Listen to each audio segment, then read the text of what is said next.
Spectacular Spider-Man is regarded as one of the best Spider-Man adaptations outside the comics, and arguably the greatest Spider-Man TV show ever. It only had 2 seasons on air, but continues to be a show that fans of Spider-Man love and watch after over 13 years of not being on air. In this video, I will talk about the 5 episodes I think that are the best in the series. Oh, I got the thing on the thing! What do I win? At number 5, I have Group Therapy. This episode starts off with the supervillains known as Dr. Octopus, Vulture, Shocker, Sandman, Rhino, and Electro escaping from prison and forming a supervillain group with Sinister Six. Then it shows Peter waking up later than he usually does, and he finds out that the symbiote can make their own web shooters and he doesn't need his old ones. In this episode, you can see the symbiote slowly taking over Peter's mind and body. You can see it consuming him by how the webbing on his suit is slowly starting to fade away, while Venom's symbols start to form on his chest. When Eddie confronts Peter about how he's changed and he only cares about himself, Peter realizes that he just lost his oldest friend, but he doesn't care because he has the symbiote now. This episode shows the negative effects the symbiote has and what it does to Peter's life. Peter didn't even know that his aunt was in the hospital until hours later because the symbiote was using his body to defeat the Sinister Six. This is an episode where we understand why Peter keeps the symbiote. It makes his life easier. Maybe it's better for everyone if I don't return it. He doesn't have to deal with all the stuff that happens in his life with the symbiote. It's what makes this a great episode and a very entertaining one to watch. Spidey stopped Sinister Six. At number 4, I have Shear Strength. It is a very intense episode with everyone trying to search for Gwen, and Peter begins to be a more serious hero instead of a witty one. You'll tell me where to find the girl. This episode is also, in my opinion, pure Spider-Man. One scene that makes this episode pure Spider-Man is the rubble scene. The scene where Peter is struggling to lift the rubble off his back and thinks to himself, This is it. Fought the good fight. Did my best. Then Peter turns and hears Gwen, who is kidnapped by Vulture, wakes up and realizes that she is dependent on him. With every morsel of strength in Peter's body, he lifts the rubble off of him and saves Gwen. It's a nice homage to the Amazing Spider-Man issue 33, where in the comic he does the same thing. This scene shows the will, determination, and the never give up attitude that Peter has, which what makes this scene here Spider-Man. The episode also shows a closer look on the relationships Peter has with 2 different girls. Liz is spending a lot of time with Flash since he broke his leg playing football, and that sets a distance between them, which makes Peter and Gwen's relationship a lot closer, which is why this episode is my 4th favorite. At number 3, I have Identity Crisis. This episode is about Peter having to deal with his identity being outed as Spider-Man. Everyone who was ever associated with Peter or Spider-Man was interviewed. It made the people around him like Flash and Aunt May think they were joking when they heard the news. It's interesting how Norman reacted to the question of Peter being Spider-Man and how quickly he said no. Any chance Pete and Spidey are one and the same?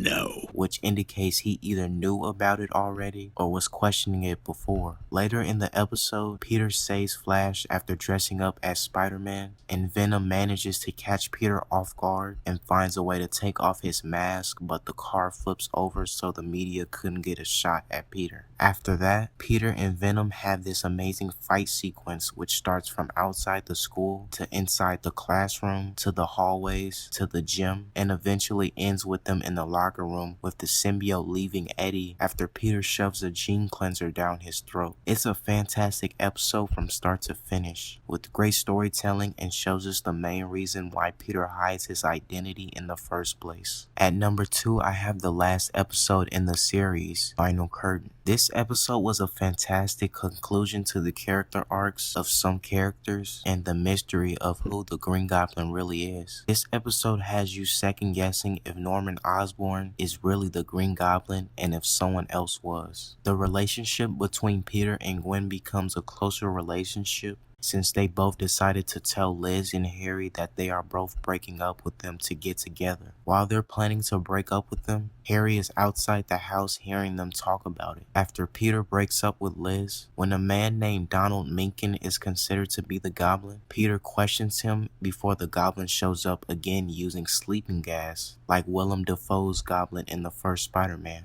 Both Peter and the Goblin battle it out in their most dangerous fight yet in the series. As they are both fighting, Harry is flying around in a helicopter with his dad, Norman Osborn, but when Peter unmasks the Goblin, it turns out it was none other than Norman Osborn himself, and the person Harry is riding with is the Chameleon, who was hired by his dad to keep the suspicion off of him. After Peter defeats Norman by placing a bomb on his glider, sending him to hundreds of his own bombs, and eventually to his death, the look on Peter's face when he realizes that Harry had just watched his father die is such a fantastic and well done scene. With Peter hearing Harry scream, with the pumpkins going off in the background, is just amazing visuals. Peter, Harry, and Gwen all go to Norman's funeral, with Harry manipulating Gwen to staying with him since his father died, and he needs her support to get over it. It comes full circle with what happens at the beginning of the episode. This episode ends on a huge cliffhanger, with Kirk Connors and his family going to Florida, while Norman is there as well, surprisingly still alive. It's a sad conclusion to the show, but an amazing finish to the season. And at number 1, I have Intervention. Join with us.